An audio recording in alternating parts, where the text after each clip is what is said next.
Sí, muy buenas tardes, sean todos muy bien recibidos a esta semana jurídica de la Barra Latinoamericana de Juristas y Peritos en la delegación Ciudad de México. Muy buenas tardes, sean todos muy bien recibidos. En esta ocasión, bueno, pues me toca hacer la inauguración, pero antes de hacer la inauguración me gustaría que nuestra directora nos presentara a la ponente y a mi vicepresidente Miguel Ángel Granados Atlaco. Adelante, Gracias, maestra. doctora Araiza. Muy buenas tardes a todos. Así es, el día de hoy damos inauguración a nuestra Semana Jurídica 2025.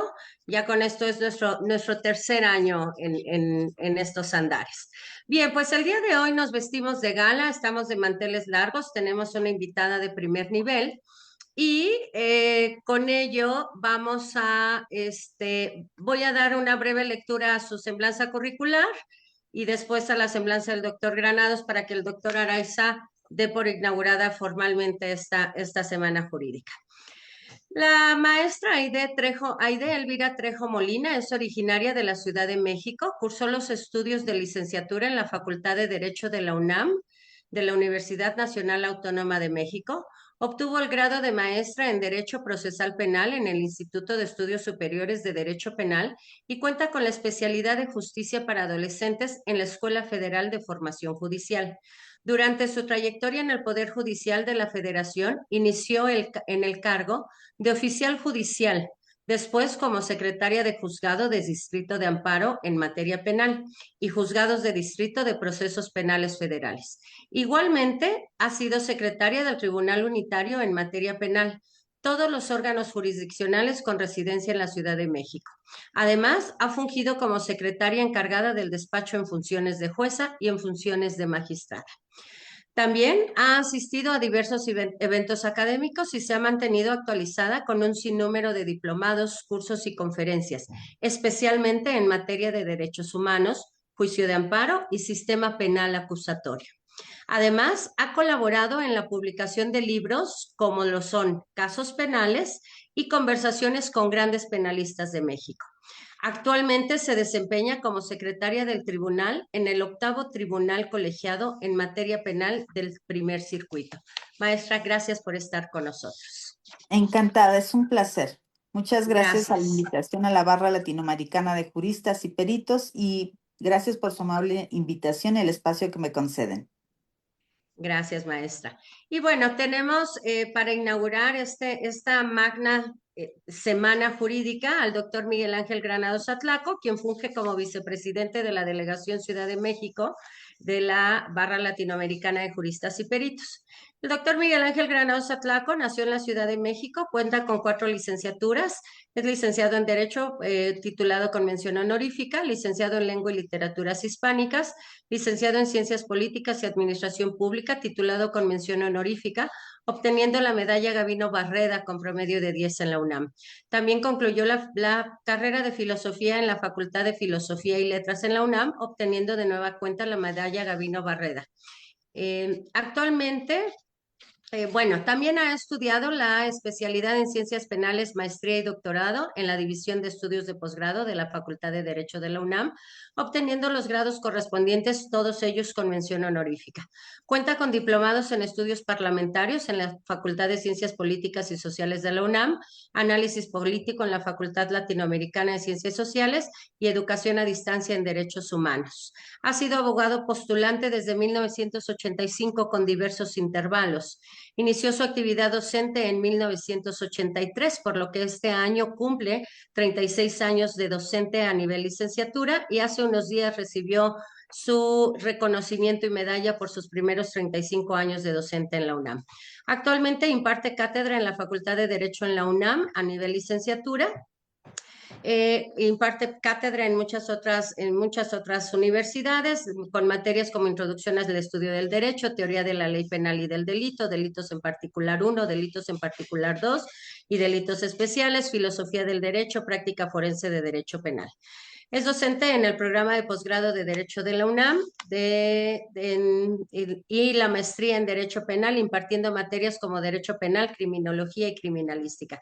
Es profesor adscrito a los seminarios de Derecho Penal, Filosofía de Derecho, Derecho Electoral y Derecho Procesal Penal.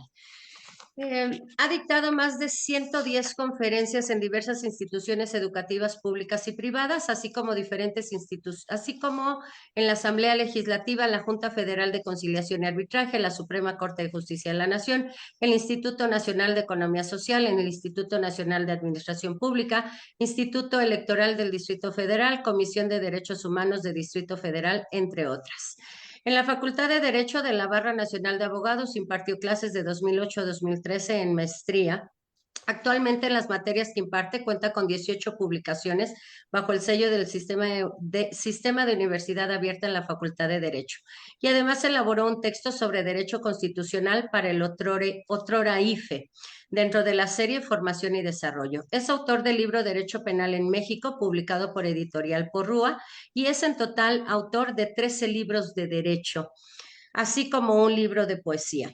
Actualmente es director del doctorado en el Centro Universitario de Estudios Jurídicos, tiene varios programas grabados para el canal judicial en materia electoral y penal, es vicepresidente del Colegio de Profesores de Derecho Penal, ha dictado cursos, talleres y conferencias en toda la República Mexicana en materia literaria, política, electoral y penal. Forma parte del claustro de doctores en la Facultad de Derecho de la UNAM, ha ocupado diversos cargos en el sector público y privado y dirige y coordina la especialidad de Derecho Electoral, especialidad en Sistema Nacional Anticorrupción en la Escuela de Posgrado de Derecho EP desde el año 2020. Actualmente, ya lo decíamos, es vicepresidente de la Barra Latinoamericana de Juristas y Peritos, Delegación Ciudad de México. Funge también como vicepresidente de la Academia Nacional e Internacional de la Poesía en la Ciudad de México, con sede Coyoacán. Y próximamente, en el mes de junio, publicará su segundo libro de poesía intitulado Desenclaustrar el alma. Doctor, gracias por estar con nosotros. Bienvenido. Le damos la palabra primero al doctor Araiza para la inauguración oficial. Gracias.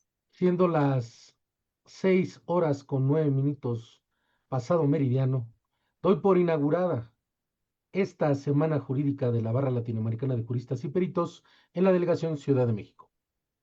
Adelante, doctor, tiene usted el uso de la palabra, la palestra, y ya nos empalideció con su currículum, así es que adelante, hasta luego. Gracias, muy amable, mi estimado doctor. Pues bueno, vamos a dar comienzo a este evento. Primero que nada, pues agradecer a todos los que se están conectando para seguirnos en los diferentes medios digitales. Y por otra parte, pues maestra, muchas gracias por aceptar esta invitación a compartir con nosotros parte de su fabulosa experiencia que tiene, pues en toda esta temática que se está proponiendo a partir del nombre, que efectivamente hablar de lo que es la realidad del derecho penal en este país. Un país que lamentablemente, pues en cada rincón de la República hay manifestaciones de violencia, situaciones complejas para los gobernados en general, un país en el que pues hay desaparecidos por todas partes, donde hay sangre y que pues el grado de inseguridad es terrible. Y por supuesto que, bueno, el derecho siempre fue un papel súper importante para la preservación del orden público, para poder manifestarnos en el contexto de un Estado de Derecho.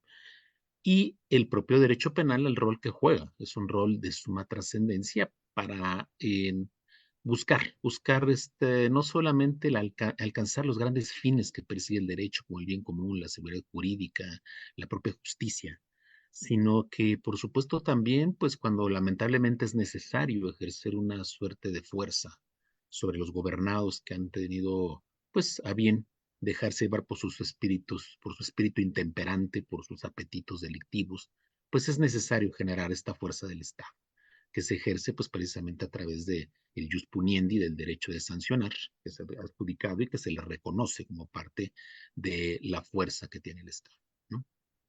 Entonces, pues bueno, nos encantaría empezar precisamente con su comentario acerca de cómo ve usted, cómo vive usted desde la práctica judicial esta cuestión, ¿no? Esto que está sucediendo en el país, qué tanto podemos considerar que efectivamente vamos en la ruta correcta como pueblo que apuesta a una forma de organización política a través del propio Estado y a través de sus diferentes funciones del poder público. Finalmente usted está en una de las grandes trincheras, que es esta, ¿no? De estar cerca de la impartición de justicia, del definir responsabilidades penales, de que en algún momento ese famoso jus puniendi se convierta en algo, una realidad, que insisto, pues se convierte en un mal necesario, pero que finalmente es a lo que tenemos que apostarle como sociedad para poder tener esta tranquilidad y estas certezas en el ambiente social. Cómo ve usted qué tal está funcionando, qué tal no, cuál es su diagnóstico, vamos a decirlo de esta manera, sobre el rol que está jugando la función judicial en el ámbito del problema penal que hoy vive nuestro país, maestra?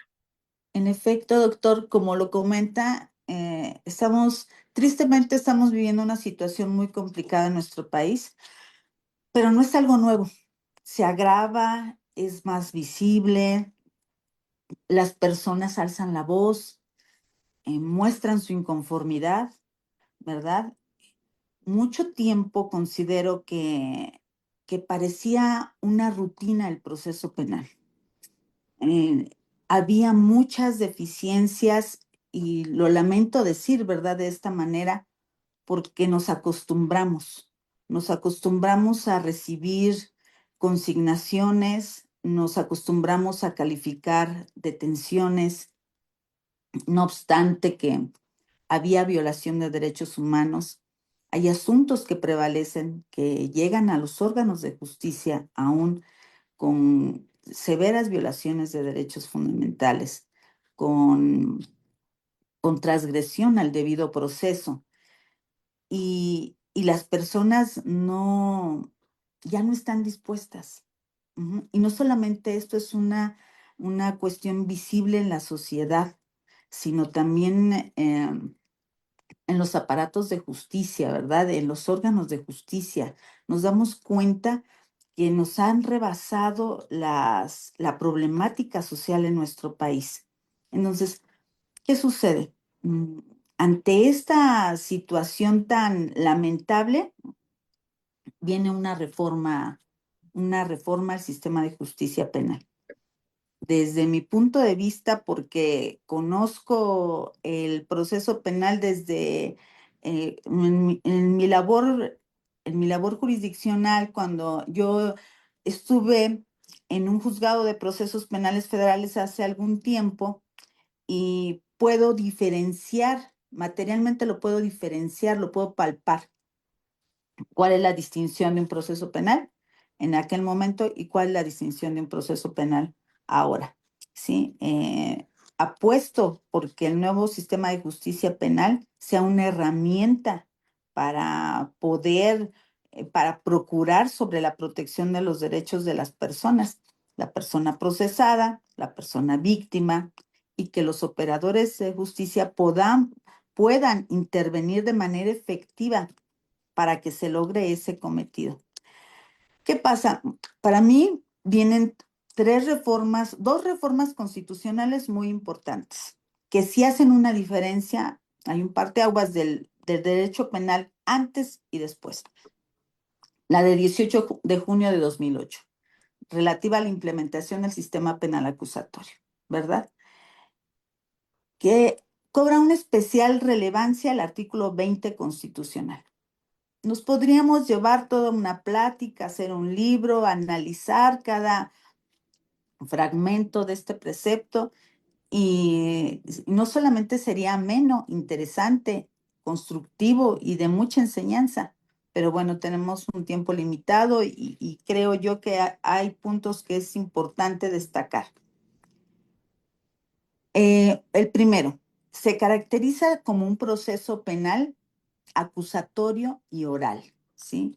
Y aquí ya tenemos un primer panorama muy amplio en el que permite a las partes tener la posibilidad de externar cada quien su postura, ¿verdad? De manera oral, no solamente allegar los escritos como tradicionalmente se hacía y se alegaba y se exponía, no, ahora tenemos la posibilidad de hacerlo frente al juez, ¿verdad? Los principios del proceso penal son otra característica muy importante.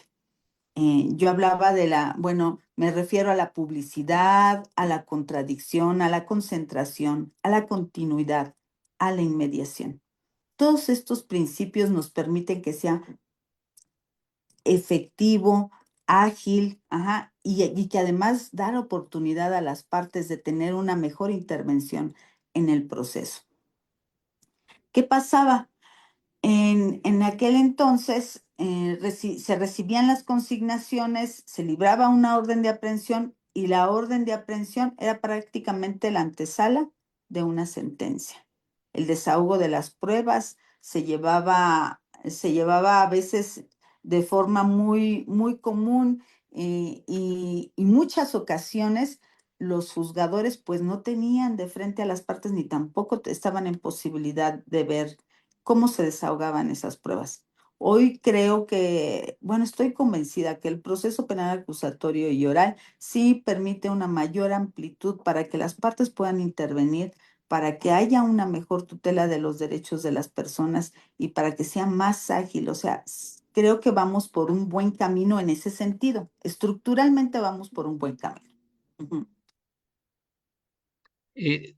Sin embargo, ahorita que precisamente evocaba lo que era el sistema mixto, el sistema anterior a 2008, bueno, que también es relativo esto, sabemos perfectamente que aquella reforma dio un colchón gigantesco de 8 años para la instrumentación a nivel nacional, a nivel federal y a nivel estatal de este, ya famoso sistema acusatorio adversarial, en el que pues vimos, ¿no? Algo que jamás había observado a nivel nacional. Regularmente la Ciudad de México y el entonces Distrito Federal, pues marcaba siempre la impronta, ¿no? Marcaba por dónde iban estas cuestiones y prácticamente nos seguían los estados en lo que íbamos haciendo aquí en el entonces Distrito Federal. Y aquí se generó un proceso completamente inverso, incluso a nivel federal, ¿no? Había Sí, estados que ya tenían consolidado por completo su sistema acusatorio adversarial desde sí, 2009, 2010, ujú, el caso del Estado de México, el caso de Oaxaca, el caso de Chihuahua. Chihuahua, ¿no? O Ujú, sea, estados de la República que tuvieron esa visión de antemano para decir, pues no echarnos un sistema penal, hay que echarle ganitas y vamos sacándolo, ¿no? Y aquí en la Ciudad de México hasta 2016, realmente cuando viene la presión, ¿no? De ujú, que ya el tiempo estaba encima con base en lo que había establecido la reforma de 2008. ujú. Pero yo sigo teniendo esta sensación porque finalmente, bueno, en un descuido, creo que por la diferencia también del tiempo que tenemos dedicados a los aspectos de la postulancia y que yo Sí, viví en su plenitud del sistema mixto, sí, sigue habiendo cosas por ahí que en algún momento podrían prestarse a pensar que no fue, digamos, que sí hay un cambio importante con base en lo que ahorita nos destaca usted, maestra, pero que también hay cosas que quedan un poquito ahí pendientes como para la reflexión de qué tan funcional es en algunos aspectos del sistema. Y voy a poner un ejemplo. ¿Cuántos casos no sabemos de quienes, por ejemplo, practican el robo simple para no tratar en problemas de calificativas, y que de repente estas personas resulta que llegan a acuerdos reparatorios y entonces hay un punto en el que pues prácticamente ya su modus operandi es la de pues la libro con el acuerdo y me sigo, ¿no? Y así nos vamos, ¿no? Y quién sabe si a lo mejor hiciéramos un escenario en el que pudiéramos tal vez, ¿no? Jugar con el tiempo y dijéramos, ¿y qué tal si a este cuate lo hubiéramos tenido en una prisión preventiva como antes funcionaba? ujú, Si hubiéramos tenido esta victimización a posteriori de otros casos, de otras personas, vaya, esto es parte de un dilema que hay, porque si bien es cierto que este sistema es un sistema que se muestra con novedoso de muchas cosas, me parece fabuloso que ya los jueces ahora sí se entiendan. Yo llevé muchos asuntos bajo el sistema mixto en el que al juez ni lo conocías, así, sí, literalmente ni conocías al juez, así, de ese tamaño. Te entendés con el secretario de acuerdos, ¿no? Y hasta ahí llegaba, ¿no? Y el juez solamente salía cuando tú te ponías intenso, muy rudo en las audiencias, que me llegó a suceder también más de una ocasión, ¿no?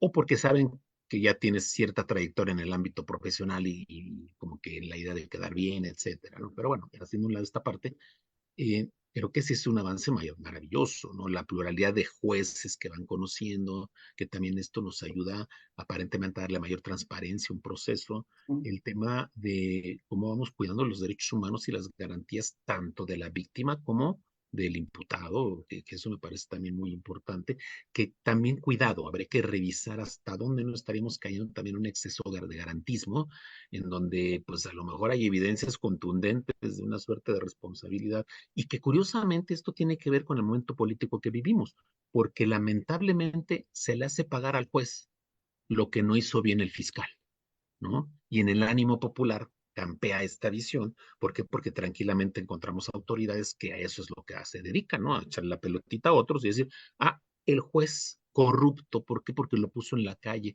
porque lo dejó afuera, porque aprovechó el fin de semana para dejarlos y que ellos sigan felices de la vida delinquiendo, cuando en realidad nos enfrentamos a carpetas de investigación que no están debidamente integradas, o nos encontramos a una investigación complementaria en la que realmente pues nada más pasa el tiempo y no hay realmente grandes aportaciones al juzgador. Entonces, todo esto siempre genera una percepción social que es ajena a lo que realmente pasa y que, bueno, yo he escuchado recientemente muchas frases asociadas a qué fuerte es el tema a nivel de la cultura política en México, de la cultura mexicana, el tema de la ignorancia, ¿no? O sea, como la ignorancia es temeraria y esto nos lleva a veces a tomar decisiones que no son las adecuadas, que no son las correctas, y por supuesto también a generar juicios parciales, ¿no? Que no nos permiten tener el panorama claramente y con base en eso emitir, ¿no? Cualquier cantidad de juicios. Entonces, yo le preguntaría, maestra, ¿usted cómo percibe esa parte, ese termómetro de cuando hacemos este ejercicio de comparación entre un sistema mixto que duró cualquier cantidad de años y un sistema relativamente nuevo que sigue siendo joven en comparación con el sistema anterior y que también, por supuesto, nos sigue mostrando muchas adecuaciones, modificaciones, nos sigue mostrando esa necesidad de que los propios jueces se preparen, de que se preparen los agentes del Ministerio Público, de que los defensores también aprendan a tener una nueva visión de lo que es la defensa en el ámbito del nuevo sistema acusatorio adversarial, y también la parte que ese es un rol que no sé hasta dónde usted también ha tenido la posibilidad de evaluar, el rol que juega la figura del asesor jurídico, que también me parece es parte de los avances que podemos encontrar en este sistema, que antes, pues bueno, a lo más que aspiraba uno era una suerte de coadyuvancia y había que revisar qué legislación local, Sí. ¿no? Procesal era la que Ujú, estábamos manejando, pues porque ujú. había algunos estados de la República que ni siquiera existía la figura de la coadyuvancia, ¿no? Entonces, ¿qué opinión le merece esta parte en cuanto a cómo los sujetos del proceso, en general, el fenómeno del proceso penal en general, así como ese gran conglomerado que agrupa una Ujú. serie de procedimientos, ¿no? Que empieza con la etapa de la investigación, ¿no? La investigación inicial, para ir viendo cómo van. ¿Qué, Sí. qué opinión le merecen estos roles? Mm, Sería un engaño, doctor, si yo le dijera que hemos rebasado ya todos los obstáculos y que tenemos un sistema penal, eh, pues flamante, ¿no? No sería un engaño. ¿Por qué? Porque desde el lugar en donde me encuentro laborando, puedo seguir advirtiendo lamentables situaciones desde la etapa de investigación inicial. Creo que el Ministerio Público aún sigue con varias deficiencias en cuanto a la integración de las carpetas de investigación muy lamentables, ¿sí? Muchas veces, y lo percibo en el desahogo de las diligencias, cuando ni siquiera se ha preparado para llevar a cabo una audiencia inicial y entonces le dejan la tarea al juez. Y bueno, no generalizo, no quiero generalizar, ¿no? Porque como en todos los casos hay personas muy profesionales que hacen una tarea adecuada de su función, pero sí es muy notable esto que comenta usted. Hubiéramos querido dejar el sistema tradicional atrás y que hubiera quedado eso en el pasado y empezar un sistema nuevo en donde todo fluyera y donde realmente existiera una protección efectiva de los derechos de las personas involucradas, que los operadores jurídicos, tanto el juez, el Ministerio Público, el asesor y los defensores, jugáramos un papel en donde todo marchara como en un equipo, ¿verdad? Enfocados a un mismo fin, como procurar que se imparta la justicia de manera adecuada. Pero no, sí encontramos tanto a nivel del Ministerio Público, en los órganos de justicia, y ahora pues me atrevo a tener un poco de mayor duda, eh, que nos desapartamos de la carrera judicial y realmente los jueces de control, al menos en el sistema penal, sí requieren una capacitación. No pueden llegar jueces improvisados, no pueden, porque las decisiones que toman son inmediatas, ajá, porque tienen que tener esa percepción de cómo sucede, lo que le está planteando cada una de las partes. Ujú. Entonces, también a mí me preocupa teniendo lo que platicamos en este momento de cuál es ese futuro del derecho penal en México, pues sí me preocupa un poco esa parte, ¿no? Porque ahora no solamente hay que capacitar a las fiscalías, ¿no? Y procurar seguirlas capacitando, sino también hay que tener ese cuidado de qué va a pasar con los nuevos jueces, ¿no?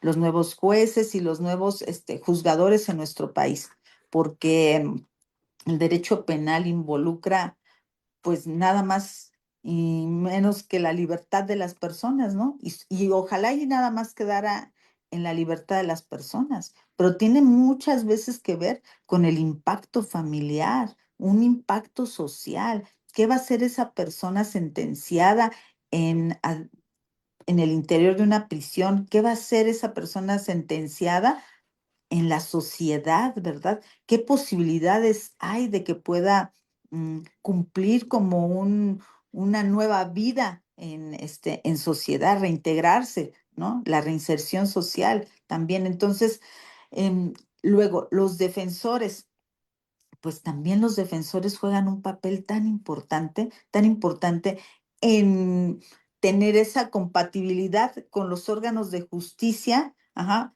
y no verse como al juzgador como la contraparte, ¿no? Ujú. Porque también sucede, y el juzgador muchas veces también toma una postura, pues no propia, y entonces pareciera que es juzgador con defensor. Y no, aquí se cumple, cada uno juega un papel distinto, ¿no? Y luego, ¿qué pasa con los asesores? Muchas veces los asesores jurídicos, y le repito, sin generalizar, muchas veces los asesores jurídicos pretenden que el Ministerio Público cumpla el trabajo y solamente ellos adherirse.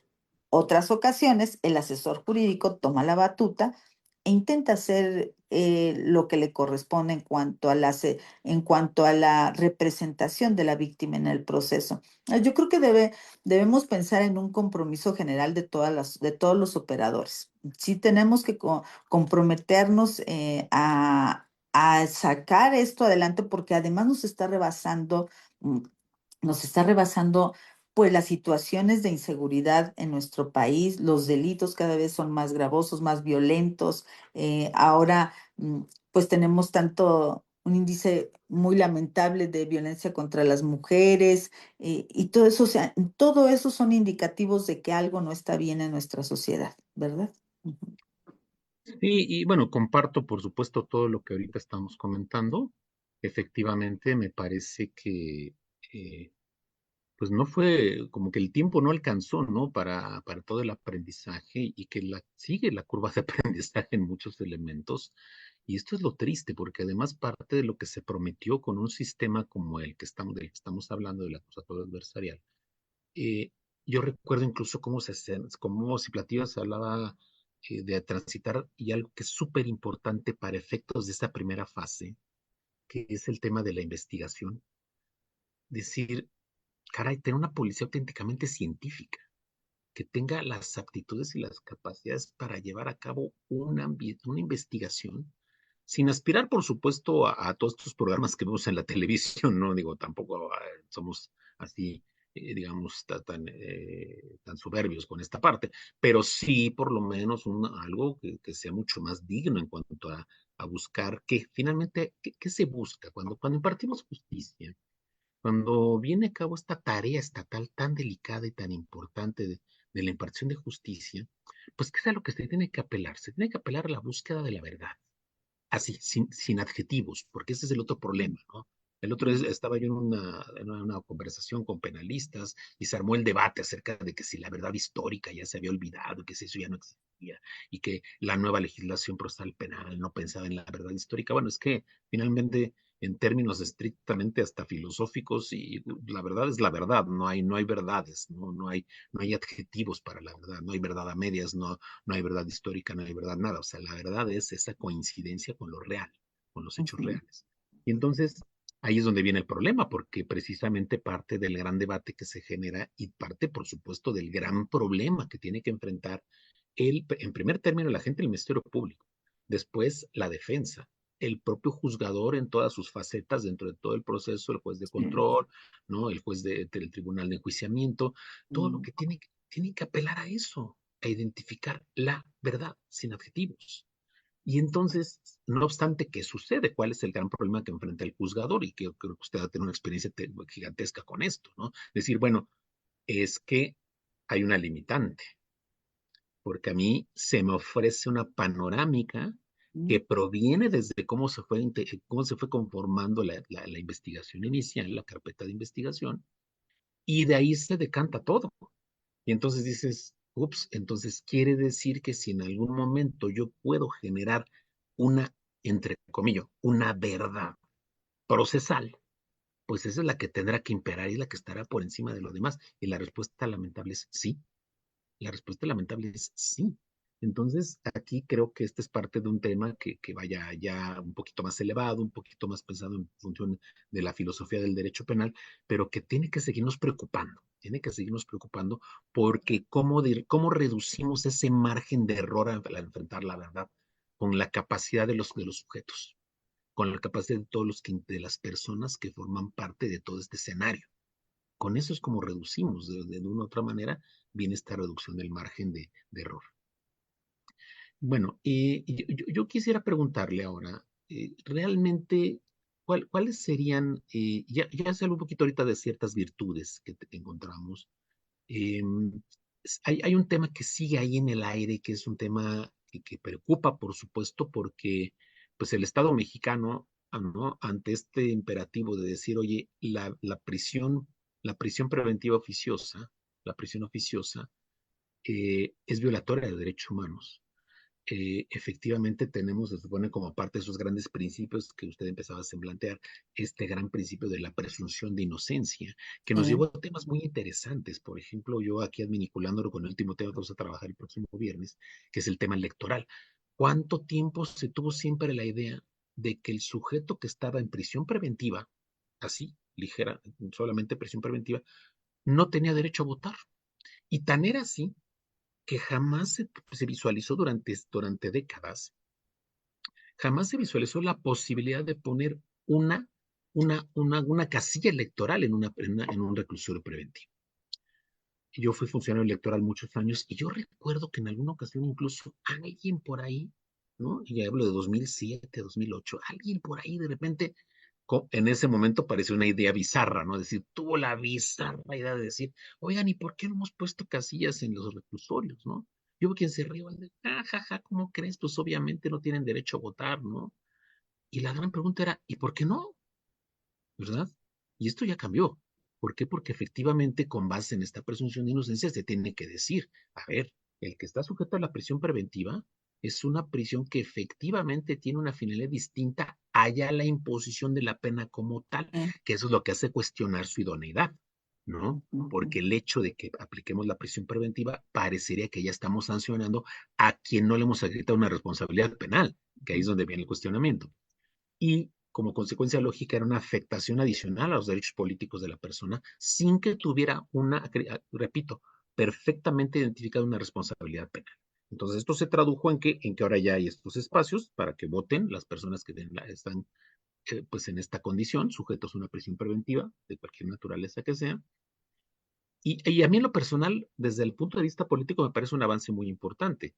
Claro, ¿cuál es el problema que yo veo también a veces? Yo veo que en este país queremos buscar una democracia instrumental de primer mundo cuando no lo somos, ¿no? Lo que va a pasar ahorita, por ejemplo, ¿no? 601 millones de boletas electorales para la elección, ¿no? De varios cargos a nivel judicial, magistrados, ministros, jueces, etcétera, donde el termómetro que un servidor ha manejado en el ámbito de la ciencia política y de la participación política es que va a ser baja la participación y que entonces esto de antemano ya va a representar un gasto que no va a corresponder a las intenciones de haber llevado a un plano de la participación ciudadana, el tema de la elección de los jueces, ¿no? Y de los ministros. En fin, digo, esa es otra cosa que quedará ahí pendiente, pero que lleva también una nueva reflexión de decir que tanto realmente estamos abonando, ¿no? A que se perfeccionen sistemas que, como usted lo señalaba con toda puntualidad,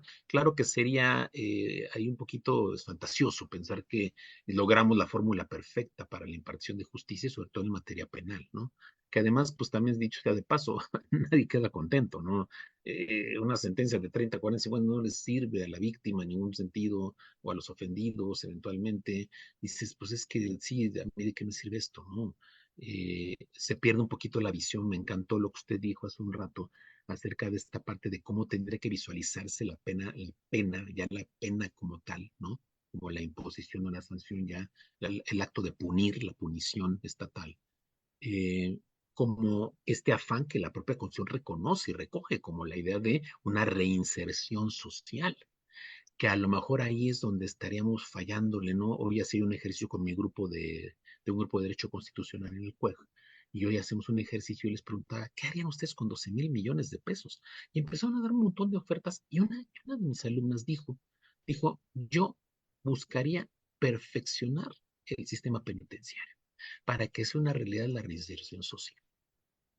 Yo me puse a pensar, por supuesto, mi visión es una muy diferente. Yo diría, bueno, en realidad vamos pensando primero en prevenir el delito que en ir y ver cómo Sí. tratamos al que ya actuó de Ujú. manera antisocial, ¿no?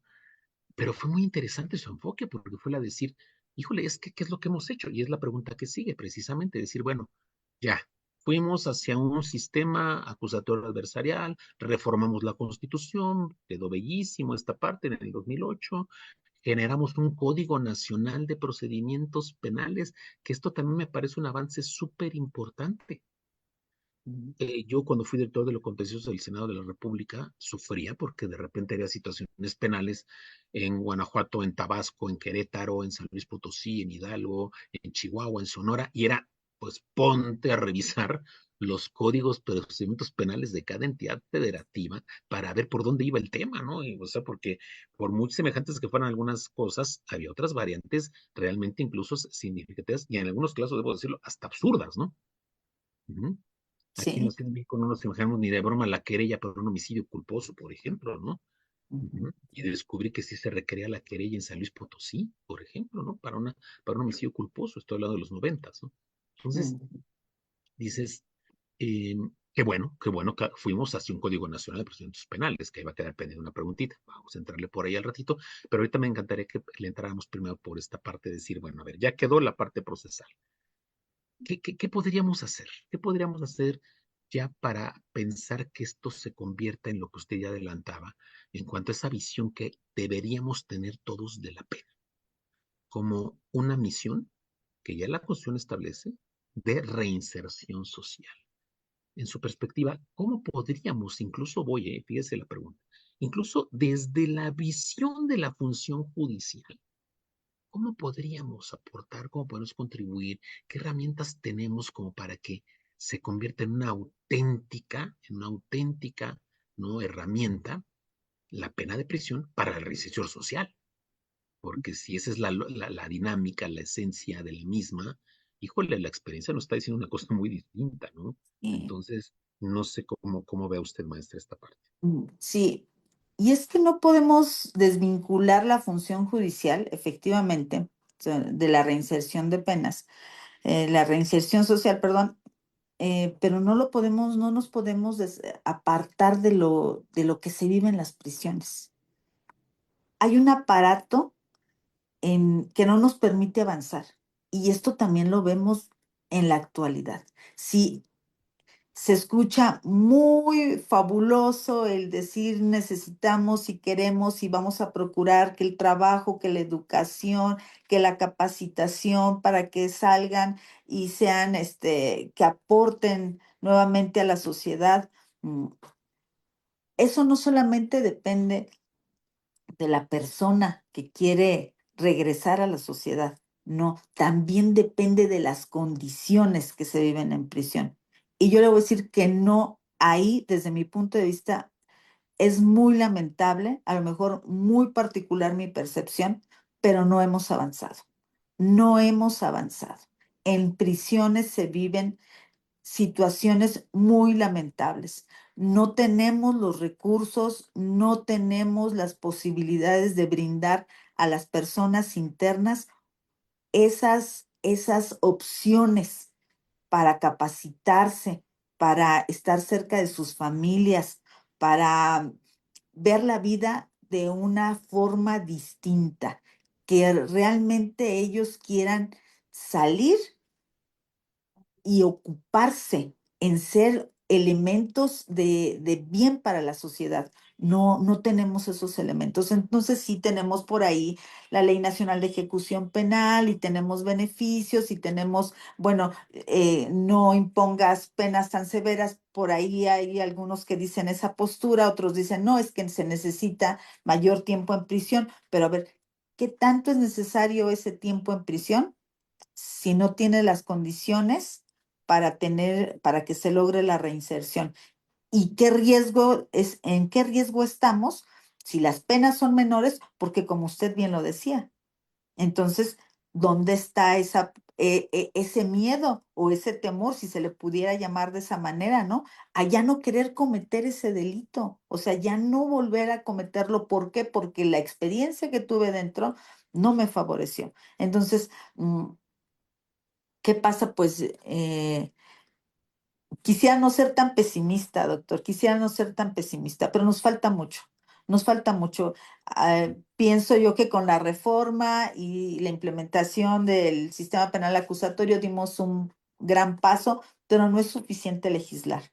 No es suficiente legislar para materializar todo lo que necesita nuestro país en el sistema de justicia penal. Y no hablamos solamente del proceso, sino de esa segunda parte que es la ejecución de las penas y que ahí yo no veo un gran avance. Ujú. Eso es lo que a mí me lleva precisamente cuando hablamos en la academia, particularmente sobre esta gran reforma de 2008, a pensarla como una reforma incompleta, porque hablar del sistema penal, que además es como se nos vendió en 2008, yo entiendo que había compromisos internacionales y una serie de cosas que presionaron al gobierno de aquella época, pues para generar una reforma prácticamente tal vez es atrevida mi afirmación, pero sobre las rodillas, que siento que fue ahí también un galimatías entre copiar modelos como el español y el chileno, etcétera, algunas cosas, otras experiencias internacionales. Y bueno, llegamos a lo que llegamos, pero yo la sentí incompleta por esta parte, es decir, porque nos preocupamos mucho por reestructurar todo esto, ¿no? Y pasar que de la averiguación previa y que de la preinstrucción y que de la instrucción y a todo esto, pasar ahora a algo donde, pues no solamente había también, digamos, una preocupación por la parte procesal, sino también por los principios, por toda esa serie de principios, por los derechos fundamentales, por derechos humanos, por este garantismo, repito, pero todo cortaba en el mismo punto, es decir, se acababa con todo el proceso y ya no se pensaba en la parte ejecutiva penal. De entrada, por ejemplo, y esto ya nos lleva un poquito también a la parte sustantiva. A ver, ¿qué figuras delictivas tenemos realmente? ¿Cuáles tienen que seguir? ¿Cuáles no? ¿Cómo debemos sancionar lo que se comentaba hace un rato, ¿no? ¿Cuál ha sido el fracaso a nivel mundial acerca y estos son estudios criminológicos serios que han llevado a esta conclusión, de decir, no ha servido de nada, o al revés, en lugar de generar este efecto disuasivo, se ha convertido en efecto inverso, el incremento de las punibilidades, por ejemplo, ¿no? Que cuando vamos a la parte sustantiva, vemos los tipos penales, los acompaña la punibilidad, y que esa punibilidad se ha pensado que incrementándola de cierta forma, pues sería inhibitoria de las conductas y ha tenido efectos hasta inversos, ¿sí? ¿No? Sí. ¿Por qué? Porque efectivamente lo que usted comenta, es decir, ¿cuál es la verdadera eficacia de la pena? Ahora hablemos de la eficacia de la pena. ¿Qué tan eficaz es la pena si en algún momento, pues bueno, simplemente yo, ¿no? Se vuelta es una puerta giratoria, ¿no? Con algunas facilidades que tienen los sujetos pasivos de la relación procesal, entiéndase los imputados, entiéndase, ¿no? Los procesados. Y que no juega este ejemplo, esta visión ejemplar, la ejemplaridad que tendría que haber en este tema, ¿no? Y esto pues nos lleva, repito, a cuestionar acerca de qué tanto podemos decir, ¿no? Podemos afirmar con esa ligereza que yo sentí que se hacía desde 2008 de un nuevo sistema penal. Yo entendería que un sistema abarcaría todos los ámbitos, desde el inicio, que sería cómo construimos todo un andamiaje de tipos penales, de delitos, de cómo configuramos, ¿no? Las figuras delictivas en la ley, con base en este principio de un crimen sine legem, que a fuerza tendrán que estar en la ley, cómo las vamos fraguando, de qué manera hasta cómo redactamos los tipos penales, que esto es parte de un problema que tenemos un legislador Sí. que no tiene una noción real de lo que pasa afuera. Y entonces le cuesta trabajo aterrizar las figuras delictivas, tal vez de repente ahí hay alguna suerte de noción, pero no con toda la claridad que implicaría la precisión de los tipos penales, que también eso se enfrentan los jueces. Cuando de repente dices, bueno, es que el tipo penal dice esto, y si bien es cierto que la conducta guarda ciertas semejanzas, no lo un crimen sine legem, exacta aplicación de la ley penal y tiene que ser perfectamente aplicable al delito de que se trate, ¿no? O sea, la idea de la conducta, cómo se genera ese proceso, ese juicio lógico de tipicidad, conducta tipo, desde ahí, ¿no? O sea, y luego pasar ahora sí a la parte procesal, después pasar la parte ejecutiva, ¿no? Y entonces ahí sí podremos decir, hay una reforma integral en la que nos preocupamos por cuidarlo todo. He visto embates, y aquí viene la siguiente pregunta, he visto embates que me parecen injustos hacia el ámbito judicial. Me parece que la vida me ha dado una oportunidad a lo largo de todos estos años que se comentaban en mi presentación de casi 36 años de dar clases en la Facultad de Derecho, casi 42 años dedicados a la docencia. No se menciona en ningún momento por ahí, pero yo empecé a litigar con mis padres abogados, mi mamá, pues prácticamente cuando empiezo la carrera me dejé a litigar con ella y me he dedicado a la postulancia pues más de 40 años. Y esto me ha dado la oportunidad de darme cuenta de que hay de verdad personas valiosísimas en el ambiente judicial, gente que se merece el máximo del respeto de los gobernados. ¿Por qué? Porque sí han tenido este apetito de impartir justicia, cabrón. Y también, por supuesto, hay que decirlo con sus letras, también he visto cosas terribles, ¿no? Donde dices, es increíble el grado de corrupción que a veces uno piensa, bueno, es el dinero, no, pero yo hablo de una corrupción espiritual Sí. donde el manejo de los valores te tendría que llevar necesariamente a evitar lo otro. O sea, Ujú. a cumplir tu función y tu tarea de manera ética, seria, ¿no? Completamente diáfana, limpia, y sobre todo obedeciendo un espíritu de servicio, que es lo que tiene que movernos cuando estamos en el servicio público. Sí. Y entonces la pregunta sería, ¿cómo ve usted? ¿Cómo ve usted la importancia de que los jueces, independientemente de que sean unos técnicos en el derecho y sean peritos en la parte procesal, pues que también cuenten con herramientas filosóficas, pero particularmente en el plano de lo ético, y una ética entendida o una deontología, más que una ética, una deontología más amplia, que abarque no solamente el hecho, ojo, no solamente el hecho de impedir los actos de corrupción, no solamente el hecho de vender la justicia, sino también resolver en conciencia, ¿no? Es decir, que juegue esta parte también en el momento que se está dictando una resolución, ¿no? Ya sea de un carácter parcial o finalmente una sentencia, ¿no? ¿Qué opina usted? ¿Podríamos, por ejemplo, proponer que por ahí hubiera esta parte? Ya parece que con esta reforma en el ámbito judicial estamos renunciando a la formación, ¿no? De carrera, ¿no? Bueno, ok, pero entonces, ¿qué hacemos en el camino? Porque si nos vamos a quedar así, híjole, pues si estamos en crisis, creo que se avecina una crisis mucho más grave si no estamos atentos a otro tipo de cosas. ¿Qué opina, maestra? Mm, mm, Para empezar, me parece muy valioso que en sus ojos, desde la postulancia, pueda advertir lo valioso de muchas personas juzgadoras. Le agradezco que lo pueda hacer de manera pública porque en general, en los últimos tiempos, el sistema se ha encargado de desacreditar a muchas personas. Y en mi experiencia, sí conozco más que están dedicados, que están comprometidos con el sistema de impartición de justicia. Sí. Me parece también muy importante ese tema que toca, que la corrupción no solamente es el recibir dinero, ¿verdad? No, sino lo que nos dice la conciencia, como bien lo menciona. Y debe haber una conjunción, pero todo se va tejiendo de la mano entre el compromiso de impartir justicia, entre quererme capacitar para no salir a una audiencia, para no dictar un fallo definitivo sin el conocimiento, ajá, y ese compromiso con la persona que tengo enfrente de decirle, mira, esta es tu sentencia por esto, ujú, y tener la conciencia tranquila que así debió ser, con lo que se allegó al proceso, ¿verdad? Entonces, yo tengo una preocupación también.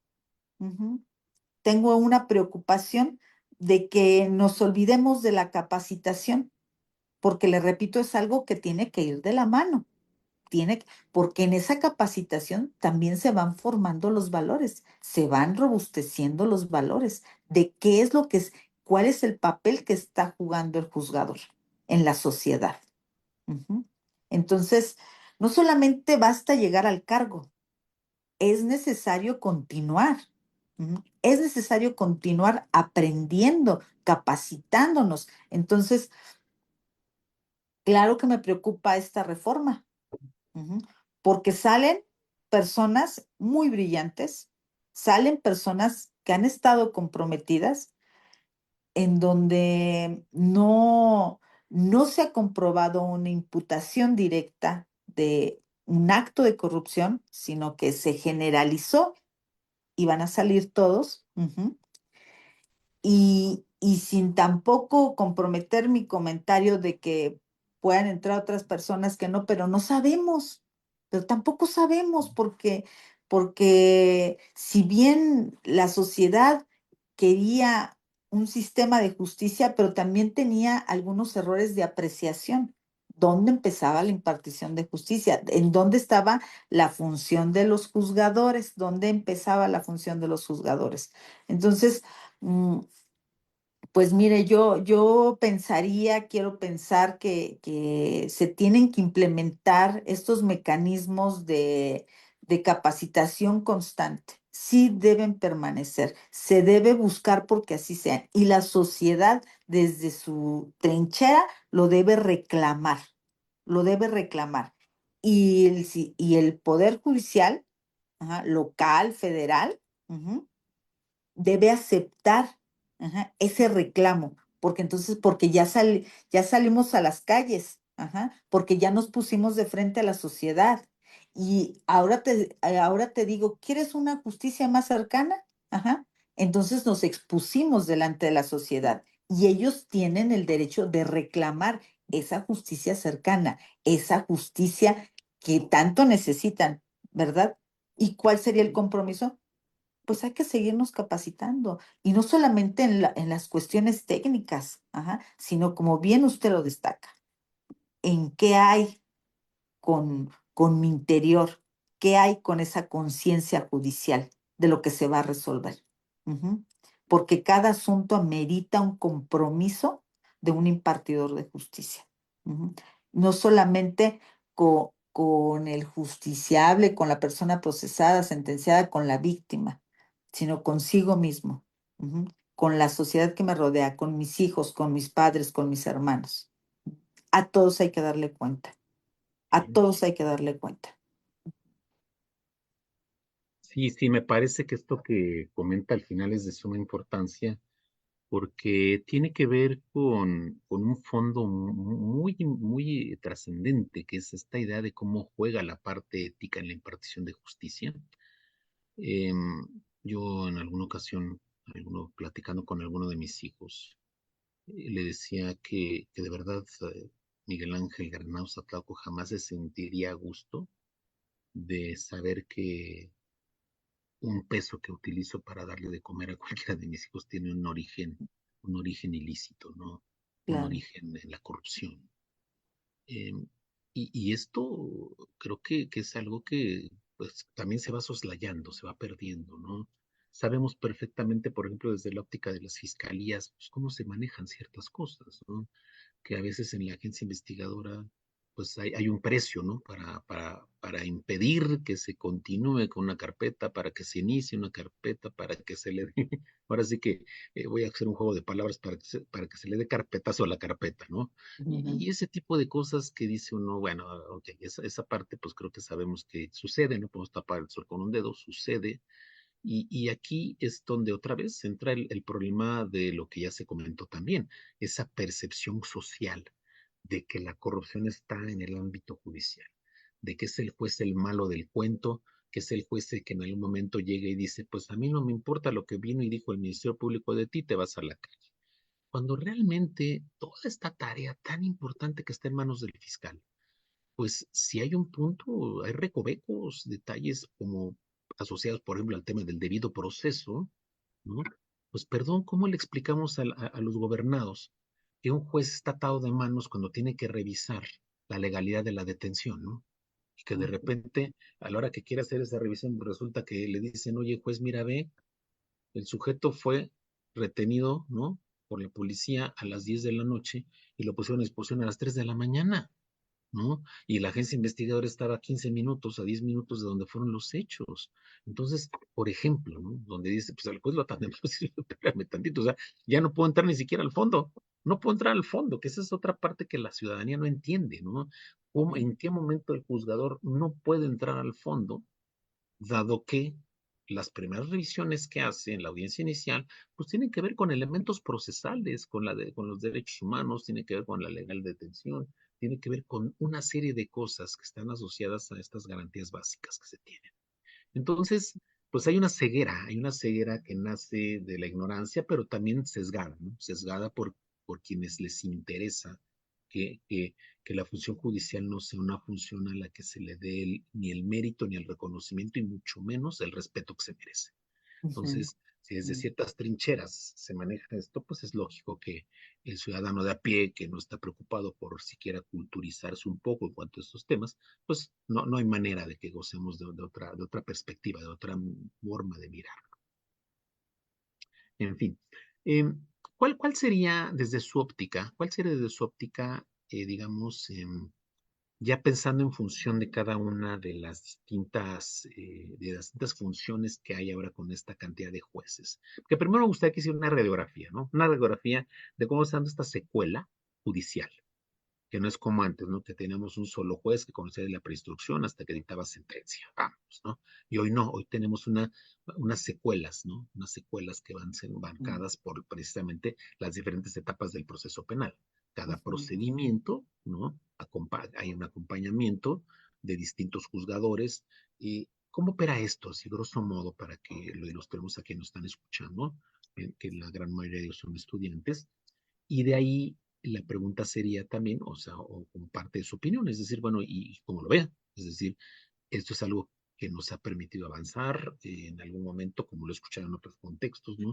¿Qué tanto puede ser un problema o un dilema el que sea un juez distinto, un tribunal distinto el que va a enjuiciar al que en algún momento conoce en un primer momento de lo que es la vinculación a procesos? Si me explico ese tipo de cosas, ¿qué tanto qué tanto realmente podría haber riesgos acerca de esto de pluralidad de juzgadores, ¿no? Pero me gustaría primero entrar por esta parte, ¿no? Una pequeña radiografía de cómo funciona esto. Sí, pues tenemos primero un juez de control que se va a encargar de conocer de la etapa inicial y como bien lo comenta, pues estará encargado del auto de vinculación, de conocer sobre la imputación, el auto de vinculación a proceso, continuar con la investigación complementaria y precisamente cuando llega la etapa de juicio, entonces hay un juez de enjuiciamiento, un tribunal de enjuiciamiento que no debe conocer nada y por ahí le dicen que no se hubiese contaminado, ¿no? Que no estuviera contaminado y que no tenga ningún conocimiento de qué sucedió en aquella primera etapa. para que él, libre de todo, de toda, pues tener como esa carga de información, lo lleve a considerar ya desde una primera etapa cuál sería el resultado de un fallo. ¿Por qué? Porque se produce la prueba en el juicio, entonces todo es novedoso para él. Todo lo que le lleguen las partes, todo lo que le informen y la producción de la prueba le va a permitir el dictado de la sentencia. Sí, sí hay mucha inquietud en este sentido porque, pero yo creo que deriva de lo que comentaba inicialmente, que en el anterior sistema llegaba la averiguación previa y se libraba la orden de aprehensión y esa misma orden de aprehensión servía para el auto de formal prisión y después el auto de formal prisión muchas veces ya era el adelanto de la sentencia y bueno, entonces ahora vamos a desvirtuar pruebas, ahora vamos a ver qué tanto alcance demostrativo tenían esas pruebas pero ya se tenía muchas veces como una idea de lo que, del resultado final, ¿no? De lo que sería el dictado del fallo. Entonces, yo creo que pensando en ese antecedente, se tuvo como la decisión o se optó por esa particularidad de que sea un juez, un tribunal de enjuiciamiento, quien se encargue de dictar el fallo, pero que no haya tenido conocimiento de todos de todos los antecedentes del proceso. Mm, ¿Cuál sería mi opinión? Pienso que hasta el día de hoy no, más que una contaminación, lo que no debe ser es una justificación de querer evitar el conocimiento de los asuntos. Porque, ¿qué pasa? Se recibe un juez, dice, ya tuve conocimiento, ya me contaminé y entonces le toca al otro y entonces pareciera que es una cuestión más que jurisdiccional, como de tipo administrativo, ¿no? Entonces, ya estoy contaminado, ya no puedo saber qué tanto verdaderamente se puede considerar contaminado, ¿no? Si tenemos como esa producción de la prueba en el juicio, si existe la posibilidad de las partes de llevar toda la información, entonces, no sé, yo creo que así como en todas las reglas hay excepciones, yo creo que ahorita no es como un verdadero problema eso de los jueces contaminados y no, en el sentido pues de la impartición de justicia, ¿no? Yo más bien lo veo como enfocado como una cuestión de tipo administrativo, que lo podemos superar, que no hay tanto problema, ¿no? Una buena organización en los órganos de justicia podría ser la solución. Sí. Y bueno, y en su experiencia que es vasta, que de verdad los que nos están escuchando deberían sentirse, pues, ahora sí que congratularse, ¿no? Por el hecho de darse la oportunidad de que estemos escuchando a la maestra que tiene una experiencia gigantesca en todo esto. Tan es así que, por supuesto, bueno, ya habrá oportunidad de hacer algún comentario acerca de esto que viene relativo a los cambios que hay a la vuelta de la esquina acerca de cómo se conforma esta función judicial en los jueces, en los magistrados, etcétera. Em, en su experiencia, ¿cuál podría ser, digamos, en este contexto de lo que usted platica, ¿no? De, bueno, cómo se van dando esos cambios a partir de las diferentes fases. En su experiencia, ¿cuál podría ser la tarea más delicada? ¿Quién tendría la tarea más delicada? ¿El juez de control o el tribunal de enjuiciamiento? ¿Quién, digamos, en algún momento podremos decir, ay, aquí sí la estamos poniendo en chino, me explico, un poquito más complejo? ¿Cuál sería desde su percepción?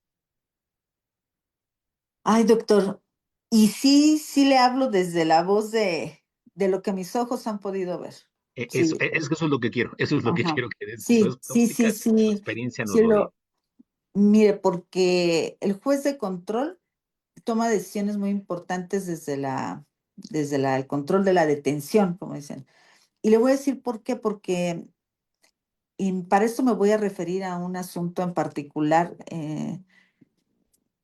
que pareciera a lo mejor muy simple, pero sí muy relevante para la vida de las personas. Fíjate, en una ocasión, y me tocó revisar un asunto en donde las personas detenidas salieron, eran ellos ayudantes de la construcción, terminaron sus labores y estaban descansando afuera del lugar donde trabajaban y pues estaban ingiriendo alguna bebida, pero hasta ahí.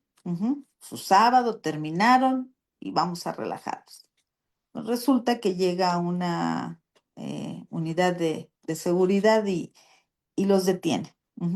Y son puestos a disposición del juez, mm, supuestamente porque traían consigo marihuana. Y resulta que ellos alegaban y alegaban que no tenían nada, que no tenían nada. Y afortunadamente por ahí había una casa habitación que tenía las cámaras y se tenían los videos en donde se pudo advertir que estas personas efectivamente salieron de trabajar y lo único que estaban era como terminando de relajarse o empezando a relajar después de unas jornadas, pues que sabemos que son complicadas. Y esto le permitió al juzgador, pues, no calificar la detención. A lo que voy con esto? Ajá. Me dice que qué tan complicado, que cuál es lo más difícil para el juez de control o el tribunal de enjuiciamiento. Me parece que los dos tienen complicaciones muy importantes. ¿Por qué? Porque aquí el juez de control tiene un primer panorama de las situaciones que le puede permitir tomar decisiones para no someter a una persona al proceso. Y bueno, y el tribunal de enjuiciamiento, pues desde luego que tiene la actividad fundamental de dictar un fallo definitivo que, como lo comenté, desde luego que impacta en la vida de las personas y de todo lo que le rodea. Entonces, me parece que los dos juegan un papel muy importante en la toma de decisiones. A lo mejor es más elaborado el llevar un juicio, por eso se procura que no lleguen los asuntos a juicio, sí, porque el desahogo de las pruebas, el dictado de la sentencia y demás, pero en cuanto a trascendencia, me parece que los dos juegan un papel muy trascendente en la función judicial.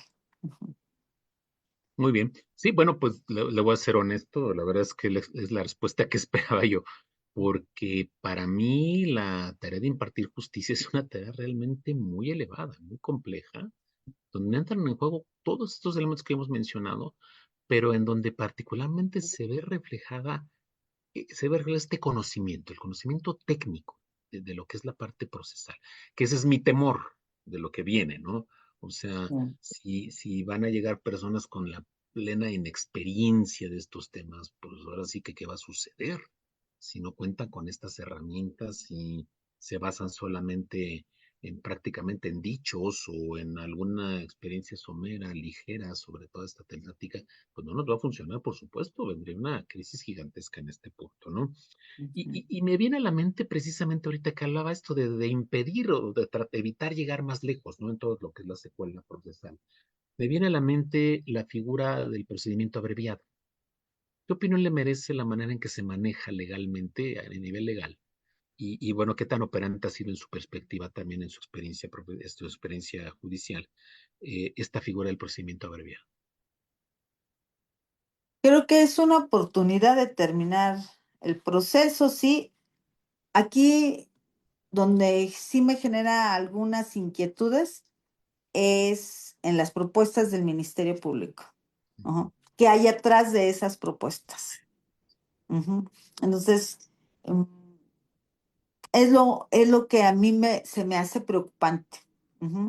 ¿Qué es lo que está pasando en las fiscalías para proponer una pena? ¿Qué es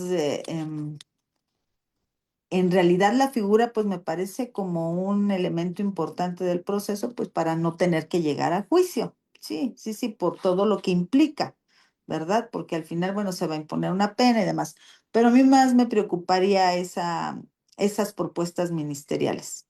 O sea, que realmente tuvieran todas las personas procesadas que estuvieran en los supuestos de poder acceder al procedimiento abreviado y que no estuviera como a la disposición del Ministerio Público acceder o no y a cambio de qué. Esa es mi mayor preocupación, ¿no? Si pensáramos que está libre de esa influencia de intereses, pues me parece que es una figura muy importante del proceso. Pero más allá de eso, ¿qué pasa con las fiscalías? ¿A quién sí y a quién no? Ujú. ¿Y por qué le estamos limitando una posibilidad a una persona y por qué se la estamos eh, procurando a otra, ¿verdad? Ujú. Claro. Sí. Sí, sí, creo que es una figura riesgosa, ¿no? En muchos aspectos.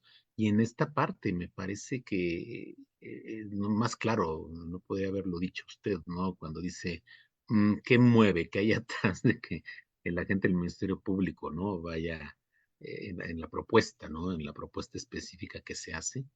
eh, pues porque puede haber cualquier cantidad de motivaciones de fondo, ¿no? Que desconocemos, que finalmente solamente llega como tal ante el juzgador y pues ya, bueno, es quien toma la decisión final en este sentido, ¿no?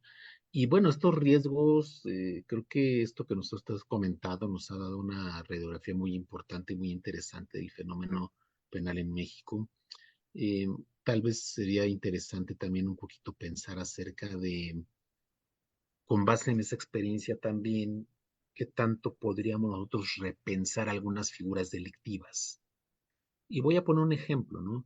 Hemos visto cómo han desaparecido algunas figuras, ¿no? Desapareció el adulterio, dice uno, bueno, ¿qué fue lo que pasó aquí? Tal vez una reconsideración ética, una reconsideración cultural, moral, en el ámbito de la sociedad, donde alguien puede decir, bueno, es que el derecho penal no tiene nada por qué meterse en temas como esta idea de la fidelidad conyugal, ¿no?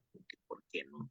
Bueno, está bien, puede ser que vaya por ahí el cuestionamiento, pero otros ejemplos en donde en el caso de la Ciudad de México dejó de ser delito las lesiones levísimas, ¿no? Y que se van al campo ya del campo administrativo, ¿no? Cuando pasan al juez cívico, por ejemplo, las lesiones levísimas están a menos de 15 días, por qué algunas figuras desaparecen, por qué otras se crean. En su óptica, con su experiencia profesional también, su experiencia, su amplísima experiencia en el ámbito de impartición de justicia, eh, ¿qué tarea cree que queda pendiente para el legislador en la conformación de figuras delictivas? Es decir, si por ahí le gustaría que incluyéramos algún otro tipo penal, si por ahí dijéramos hay que perfeccionar la forma en que se redacta esto. Por ejemplo, yo dando clase de delitos en particular, de repente les digo a los chicos, hay una forma de interpretación que todos conocemos, la interpretación auténtica o legislativa, que el Ujú. legislador le dedica un momento en la propia ley para clarificarnos un concepto. Y de repente Ujú. dice que en el delito de abuso sexual, el abuso sexual consiste en ejecutar, obligar a ejecutar o obligar a observar a otro un acto sexual, sin el propósito de llegar a la cópula, ¿no? Que es como inicia el tipo penal, la descripción en el Código Penal. Y uno dice, y bueno, ¿qué es esto de acto sexual? Y ya de repente se pone creativo el legislador y relativamente reciente, en comparación con los años que lleva vigente el Código Penal de la Ciudad de México desde 2002, por ahí nos incluye hace unos 3, 4 años un concepto de lo que es el acto sexual. Pero nos deja igual lo peor, ¿no? En los conceptos que involucra tratar de explicar qué es esto de lo que llamamos acto sexual. A eso me refiero con mi pregunta. ¿Cómo podríamos o qué se ha identificado usted de algún tipo? Y particularmente, pues bueno, hay algunos que son recurrentes en su aplicación. eh, que pudiéramos perfeccionarlo, decir, oiga, es que desde mi óptica como juez yo digo, híjole, aquí el legislador como que le faltó, ¿no? Le faltó una terminología más clara, le faltó decir las cosas como son, porque ese es otro problema que tenemos en México para la justicia penal y para el ámbito punitivo. ¿Cuántas veces nos encontramos con figuras delictivas que por pretender el juzgador manejar una sutileza en el lenguaje o por no tener claridad en el lenguaje, la gente no jamás va a estar sujeta, ¿no? A un enjuiciamiento o va a estar sujeta a una investigación Pues, ¿por qué? Porque simplemente de entrada ya el propio tipo penal no lo permite, ¿no? Y que quedan fuera de él, al tener esta descripción vaga, una descripción imprecisa, deja afuera situaciones que por supuesto que se antojan ilícitas, se antojan delictivas, pero si seguimos la estricta aplicación de la ley penal, ¿no? Pues quedan también completamente fuera del alcance, fuera del brazo de la aplicación de la justicia penal. ¿Usted ha observado algo por ahí que le haga ruido en este sentido, desde el ámbito de los tipos penales que se han construido? Eh, pues en realidad, si nos podemos analizar el Código Penal federal, local o locales, sí hay algunas figuras que nos llaman la atención y decimos, bueno, esta parte como donde están los tipos alternativamente formados, en donde hay más posibilidades y entonces pareciera que una palabra se confunde con la otra y luego está el I, está el O, entonces hasta dónde se configura de esta manera o no. Yo creo que para poner ejemplos, ahorita en este momento, uno en específico no, pero de que hay varias posibilidades, sí las hay. Nos enfrentamos con esa situación, sí, de manera común, de manera común. Mm, Recuerdo que hace poco revisé un asunto del local de aquí de la Ciudad de México, donde me generó una serie de inquietudes precisamente porque se trataba de un tipo penal alternativamente formado. Entonces, el Ministerio Público decía, esta es la hipótesis, pero en el análisis yo veía que la conducta estaba enfocada a otra parte del tipo, ¿no? Pero a lo que voy es que la tarea que tiene el legislador en las manos es muy delicada, nos deja en grandes complicaciones y efectivamente no podemos en derecho penal ir a presumir que se trataba de esto o no acudir a la exacta aplicación de la ley, ¿no? Claro. Porque Sí, no. perdón que la interrumpa, pero Sí, tenemos que recordar que hay un principio básico en materia penal que está prohibida, la integración. Y claro. entonces, si no viene una acusación diáfana del tipo penal, pues también le atan las manos desde el Ministerio Público y por supuesto que también al juzgador, perdón, ¿no? Sí, Ujú. sí, no, y yo creo que esta es una tarea que también tenemos otro reto importante que tenemos que pensar. ¿Dónde está la función del legislador? ¿Quiénes son los legisladores? ¿Cuál es la intención de verdad del tipo y de la pena? Porque no solamente está el tipo, ajá, o sea, ¿qué conducta voy a sancionar? Sino qué pena se tiene que imponer, ¿no? Porque por ahí alguna vez escuché en los pasillos comentar que decían, bueno, es que para el abuso sexual es determinada pena, pero para la violación es determinada pena muy similar, ¿no? Muy similar. Y bueno, ¿cómo se puede configurar el abuso sexual y cuál es la trascendencia de una violación? Y no porque se le reste importancia, sino realmente por la efectividad de la pena que merece una conducta y la pena que merece la otra, ¿no? Entonces, ¿No? hay que entrar también en esa área de la legislación. Claro. Ujú. Y es que esto nos lleva al problema otra vez. Si lo que buscamos es la reinserción social, además la propia Constitución lo dice con toda puntualidad. La pena debe ser proporcional al delito de que se trate y a la afectación del bien jurídico. Y encontramos de repente figuras delictivas en los que se dispara la pena, la Ujú. punibilidad, perdón, prevista en la ley, y en otras dices, se queda como que escasa, de repente dices, "Oye, aquí como, ¿por qué nos cortamos? ¿No? Como porque no fue también tan drástico el tema, cuando toma uno en cuenta el bien jurídico protegido, que ese es el tema, ¿no?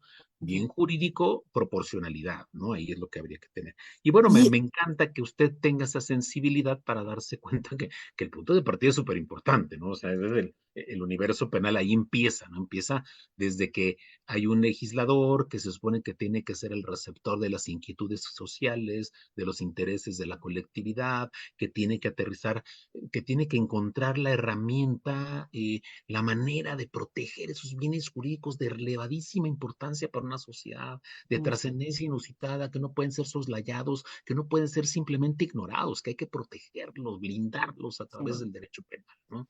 Y es que, Entonces, mire, me parece que el legislador muchas veces se enfoca a los de impacto social, a los del momento del impacto social. ¿Y qué pasa con los otros que complementan la codificación penal? ¿No? Pareciera que se olvidan, que no existen, y no, yo creo que hay que retomar todo, todo, y porque al final hay una conducta que se sanciona. Entonces, y que cualquier persona podría incurrir, ¿verdad? Entonces, pero ¿qué pasa si no se le da la importancia a cada uno de los tipos penales? Entonces, yo creo que no solamente debe estar el enfoque en los del momento, en los del impacto social. Ujú, Y entonces termina politizándose la política criminológica, ¿no? Que es la que le ujú, da base a la construcción de estas figuras. sí, Bueno, pues mi queridísima maestra Aida Elvira Trejo Molina, la verdad es que ha sido un placer compartir este espacio. Para quienes nos escuchan, pues bueno, la maestra es candidata, ¿no? A magistrada del Tribunal Colegiado de Materia Penal, en la que corresponde a Cuauhtémoc y Miguel Hidalgo. Y pues sí. bueno, ustedes tienen la mejor decisión después de haberle escuchado su experticia, su capacidad, su sensibilidad ante el tema penal. La verdad es que para nosotros en la barra es un orgullo, un privilegio contar con su presencia. Si ella me lo permite, antes de iniciar el evento, ella me comentaba a mí en lo corto que, pues, que ella es la que se sentía honrada de que estuviera con nosotros, de que un servidor tuviera esta oportunidad de platicar. No, la verdad es que no. La verdad es que después de esta conversación nos quedamos maravillados y por supuesto con muchas ganas de seguir escuchándola, que de hecho ahorita pues precisamente ingresa con nosotros aquí a la plataforma la maestra Teresa Rivas, porque hay algunas preguntas que nos encantaría también compartir con el auditorio para que pues sepan que esa es la lógica de estos eventos en las que buscamos una interacción también con quienes nos escuchan, ¿no? Una escucha activa, que es muy importante para nosotros. Maestra, por favor. Gracias, doctor. Buenas tardes. Gracias nuevamente, maestra Trejo. Pues así es, hubiéramos necesitado o hubiéramos ocupado toda la semana en usted para seguir hablando de la materia penal y del procedimiento penal, pero no es posible. Tenemos algunas preguntas del público y por eso me atreví a interrumpir para poderles irles dando salida.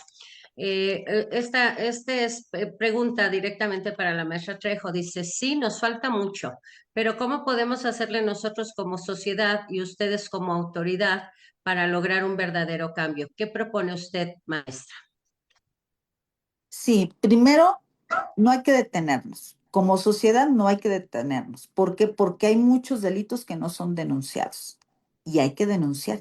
Ujú. Ahí empieza el cambio. Creo que ahí es la primera aportación de la sociedad, que no podemos dejar delitos impunes. ¿Y qué pasa con los órganos de justicia? Hay que poner especial atención a cada caso particular, ¿verdad? No es lo mismo atender un asunto que tiene que ver con niños, que tiene que ver con mujeres, por ejemplo, por solo citar un ejemplo, ¿no? Entonces, hay que hacer un equipo, hay que hacer conciencia de lo que podemos aportar cada quien. Entonces, yo sí llamaría a la sociedad a no quedarse callada, ¿sí? Porque eso es el principal problema donde empieza el problema, ¿no? El que decidimos no denunciar porque nos vamos a encontrar o enfrentar a un aparato de justicia complicado, ¿no? Después sigue la marcha. Ya corresponderá a la gente del Ministerio Público en el cumplimiento de sus funciones, que también se tiene que capacitar y que también tiene que asumir un compromiso de lo que le corresponde en sus funciones, y después al órgano de justicia, pues lo mismo. Entonces, invitaría más que nada a la sociedad para que den ese empuje a que los delitos no queden impunes con sus denuncias. Gracias, maestra. Después esta pregunta es de Diego y es para ambos. ¿Qué piensa cada uno de ustedes sobre El Salvador, que está dispuesto a recibir criminales de cualquier nacionalidad? Bien, pues yo le voy a dar respuesta, si me lo permite el doctor.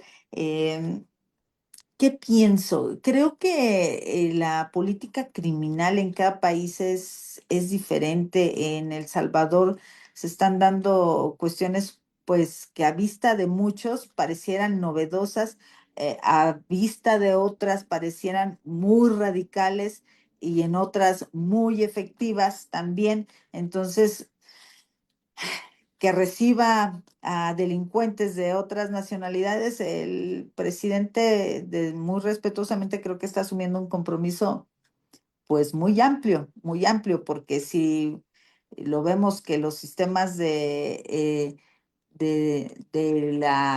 que es ya la ejecución de las penas es muy complicado, la vida en prisión es muy complicada, entonces, pues es algo que es un reto muy importante el que pudiera pensarse que asumir esa posibilidad. Gracias, maestra. Doctor Nada Granados, más un su breve comentario opinión. sobre este tema. Me parece que a grandes males, grandes remedios. A mí cuando me han preguntado un tema muy fuerte como este de la pena de muerte, mi comentario es jamás, jamás a los seres humanos la pena de muerte. Oiga, doctor, pero el tipo violó a 15 niños en una guardería. Les dije, ¿y quién les dice que ese es un ser humano? Ahí lo dejo, ¿no? Así para que lean tras lo que acabo de señalar. Mm. Gracias. Una pregunta a la maestra Trejo, bueno, la voy a leer. Dice, ¿por qué deberíamos votar por usted quienes vamos a votar? ¿Y por qué van a ser las votaciones por demarcación territorial y no en cada ciudad o en cada país? Que es Ujú. parte de lo que tampoco entendemos mucho en la forma de votar. Sí, sí, el INE nos asignó parte de una alcaldía, o sea, una alcaldía y una parte de otra alcaldía. Incluso, pues yo me he preguntado si nos pedían referencias de los vecinos, ¿verdad? Bueno, porque así lo publicitaron, de los vecinos, mm, y nos sacan de nuestra lugar, ajá, y nos llevan a otras alcaldías, no pasa nada. Digo, al final se está haciendo una labor de campaña y nos estamos dando a conocer de diferentes maneras con las personas. Y es así que, por ejemplo, en mi caso, pues yo resido en Benito Juárez, pero voy a ser votada en la alcaldía Miguel Hidalgo y Cuauhtémoc, pero fueron ya determinaciones del INE. Al final ellos han puesto las reglas, muchas con muchos cuestionamientos, incluso por parte de las personas candidatas, sí tenemos algunas inquietudes, y entre estas, pues está que nos llevaron a otro lugar, que nos asignaron una demarcación territorial, delimitada un distrito electoral, y pues así va a ser con todos los candidatos, ¿verdad? Asignados a determinado distrito electoral que normalmente está conformado por una alcaldía y parte de la otra. Y en cuanto a la otra pregunta de por qué deberían votar por mí, hay algo que me parece muy importante que sobre todo son uno de los temas que abordamos en la charla, que es fundamental que la experiencia y que el conocimiento basado en la experiencia juegue un papel muy importante en los próximos juzgadores, ¿sí? Y esto no significa que no existan personas brillantes, que tengan la capacidad, que se quieran capacitar, que lo hagan, que se comprometan con la impartición de justicia. También creo que hay muchas porque conozco también a algunas personas, pero es fundamental que en un órgano colegiado, que donde se dictan los fallos finales, definitivos, ex- queden personas que sepan cómo es el sistema de justicia, cómo se manejan los tribunales colegiados, cómo se dictan las resoluciones, y que sobre todo que existe ese compromiso de continuar con una impartición de justicia, pues que sea clara, que como bien lo decía el doctor, a lo mejor no se le da el gusto a todas las personas, pero sí es muy importante que sientan la seguridad que se aplicó el derecho, que se analizó su asunto con sensibilidad, y aquella persona que no resultó favorecida en el fallo, pues que tenga la convicción que tuvo que haberse dictado de esa manera. Entonces, ¿por qué? Porque todo el tiempo que llevo de experiencia, de haber laborado desde oficial judicial, en juzgados de amparo, en juzgados de procesos, haber fungido en funciones de jueza, en funciones de magistrada, pues me permite tener esas bases que son necesarias para integrar un tribunal colegiado. Gracias, maestra. Bueno, Antonia Miguel Botello dice, con todo respeto, en mi opinión, creo que en esta elección próxima del sistema judicial debería haberse concluido de una manera de calificar el actuar de los involucrados en este sistema judicial, como se hace en la iniciativa privada, que con base en resultados es como pueden continuar con sus cargos, pero calificados con comisiones que no fueran de ningún partido. Bueno, es una opinión. ¿Algún comentario al respecto? No, yo Pues nada sí, más sí. sí comentar, perdón, rápido, que efectivamente, pues esa es la función de un sistema de carrera. En un sistema de carrera viene precisamente la parte de la actualización, invariablemente, la posibilidad de la promoción y de la permanencia, que son las funciones que tiene un sistema de carrera. En México siempre se ha puesto como un ejemplo así, como un paradigma fabuloso, el sistema de carrera del INE, ¿no? Que ha sido el que por excelencia se ha manejado. Aquí el problema que tiene es que sí ya se convirtió solamente en un sistema de permanencia, porque ya lo real es que no hay escalafón que permita que vayan subiendo otros espacios, ¿no? Pero en el ámbito judicial me parece que es de suma importancia y esa es una de las razones por las cuales es cuestionable esta nueva forma de acceder a estos espacios tan importantes de impartición de justicia, ¿no? ¿Por qué? Pues porque estaríamos primero soslayando las grandes experiencias. En el caso de ED, pues queda súper de manifiesto que la tiene y que es gente que tiene que estar ahí, tiene que seguir ahí. Y por otro lado, el problema otra vez también, de que si en algún momento no tenemos unas herramientas serias que nos permitan ejercicios auténticos de evaluación y el temor o aquí lo que sería una espada de Damocles que yo estoy observando en este nuevo tribunal de disciplina judicial que habrá que ver cómo va a operar, cómo va a funcionar, si va a obedecer intereses, si va a tener otras condiciones, en fin, me parece que comparto, por supuesto, esta inquietud y esto lamentablemente sí deja de ser algo tan a la vista por el tema del cambio de sistema, ¿no? En el que ya se hace a un lado la carrera judicial. Ujú, ujú, ujú. Maestra, ¿algo más que comentar al respecto?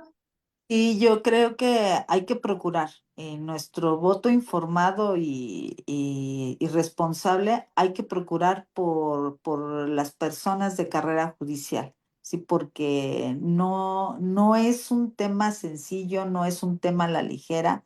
Estamos comprometiendo el sistema de justicia en nuestro país. Entonces, no puede quedar en las manos de que se quiera experimentar, ¿no? De que se quiera ver, a ver si puedo, a ver si lo logro. No, no, no, no, no, es muy delicado esto. Entonces, yo sí invitaría y abonando a los comentarios del doctor en que el sistema de carrera judicial, pues es muy importante para que procuremos avanzar en en esta nueva etapa del derecho penal, porque yo sí veo como una nueva etapa. A partir de esto creo que se va a generar una nueva etapa, sobre todo en funcionamiento. Ujú. Bien, gracias, maestra. Después, el doctor Eric Eras dice, excelente reflexión sobre el poder corruptor de las fiscalías. Su comentario fue cuando estábamos hablando de corrupción. El doctor Arturo Pacheco dice, ¿se debe considerar el procedimiento abreviado como un derecho de la persona sujeta a proceso o no? No, si me permite el doctor, no es un derecho, no es un derecho. Realmente es una forma de terminar anticipadamente el proceso, pero no es un derecho. Ujú. Como tal, no se debe conceptualizar como un derecho. Ujú.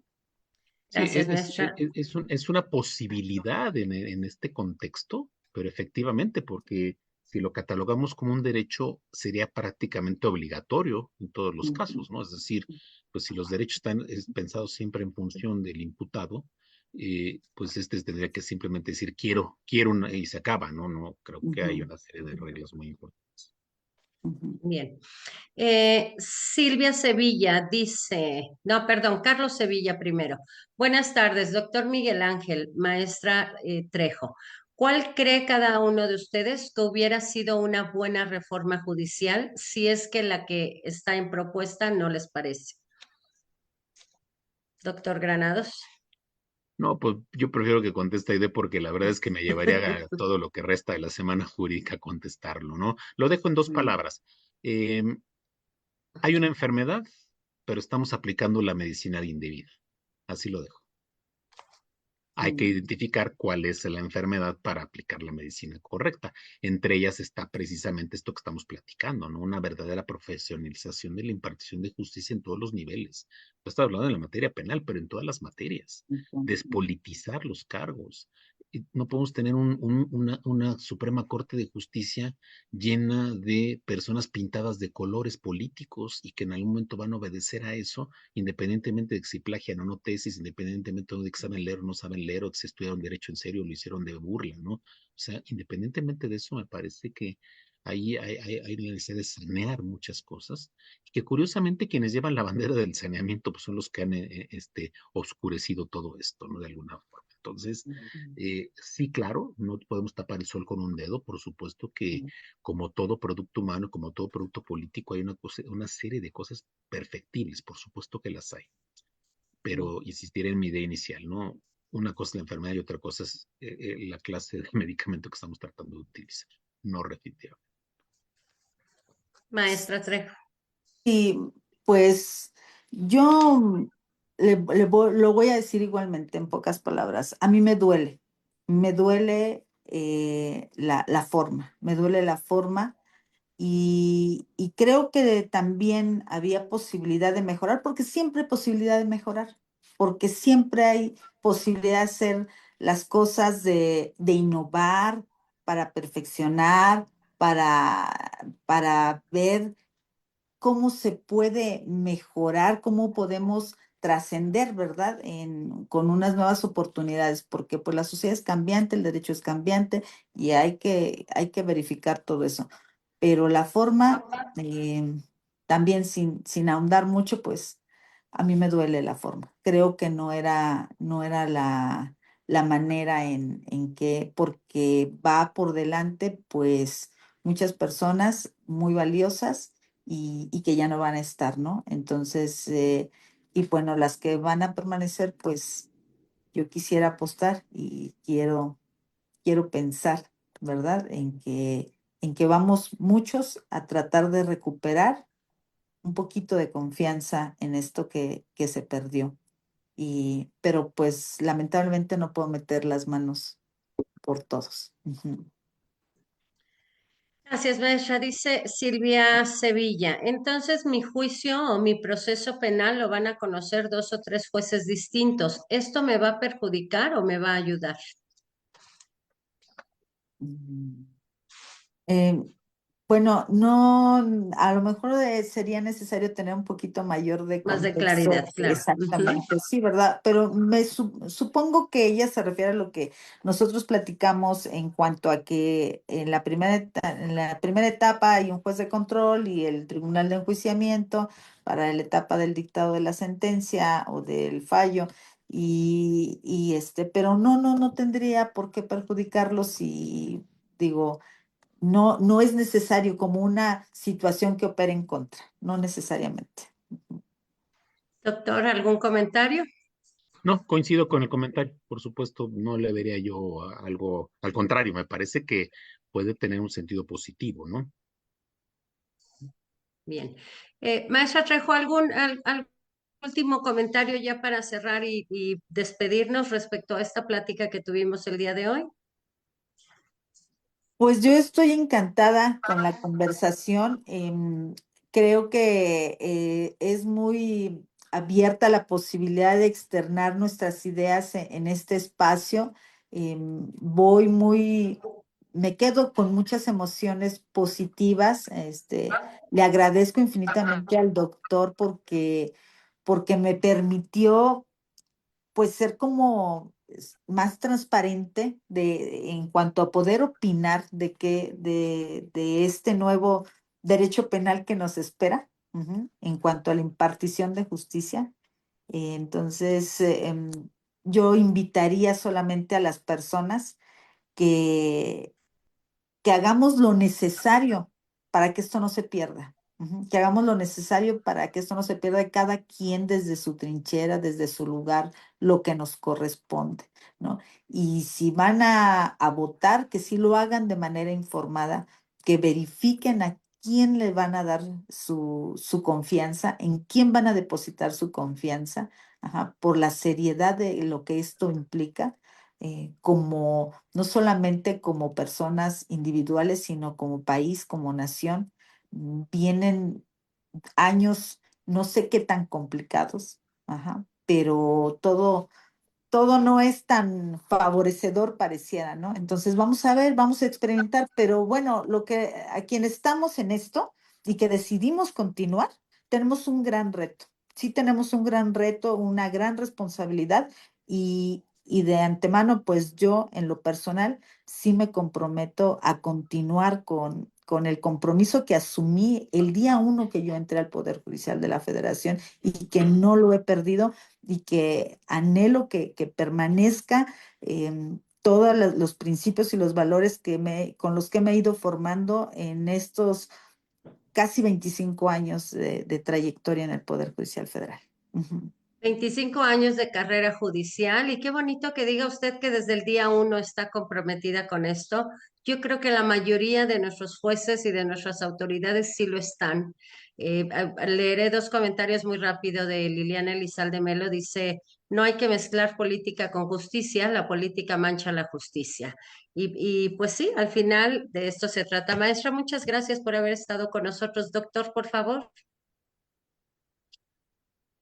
No, pues también sumarme a estas felicitaciones. He estado leyendo también algunos comentarios donde pues todo apunta a que ha sido un ejercicio altamente satisfactorio para todos, empezando por uno mismo, por supuesto, y pues bueno, recordarles a ustedes que eh, no es fácil el ejercicio de esta función tan elevada, tan exigente como es la judicatura.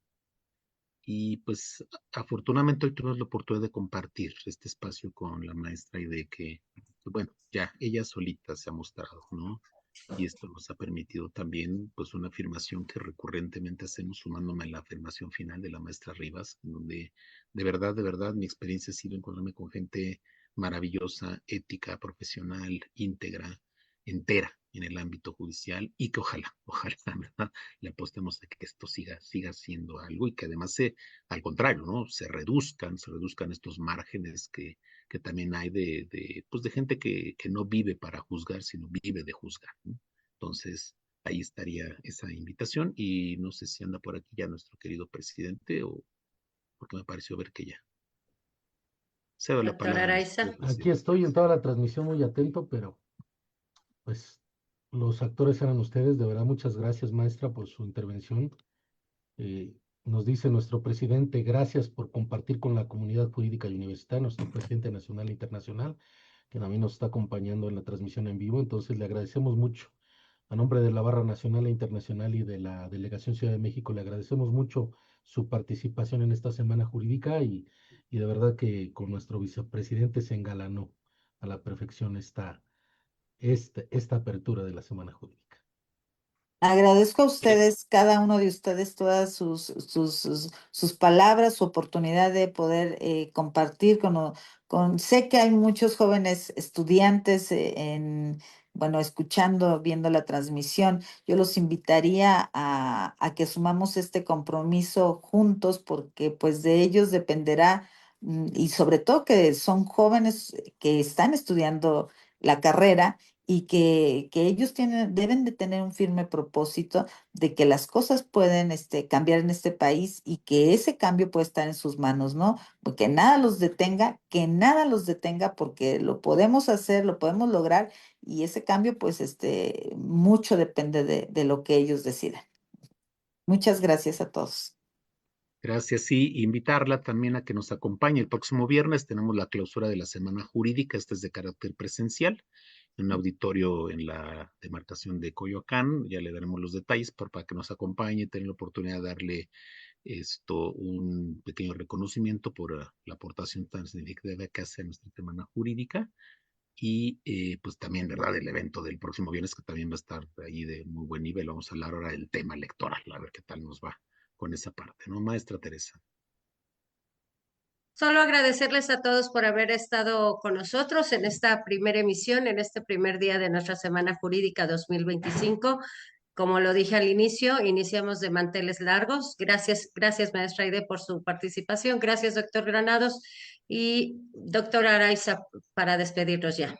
Cerramos con el lema: donde impera la justicia, El el derecho derecho prevalece. prevalece. Muchas gracias a todos por estar con nosotros en esta transmisión de nuestra semana de inauguración, nuestro día de inauguración. Muchas gracias. Los invitamos a que nos sigan martes, miércoles, a nivel remoto, de forma remota, martes y miércoles, y jueves y viernes de manera presencial en Avenida Pacífico, allá en Coyoacán.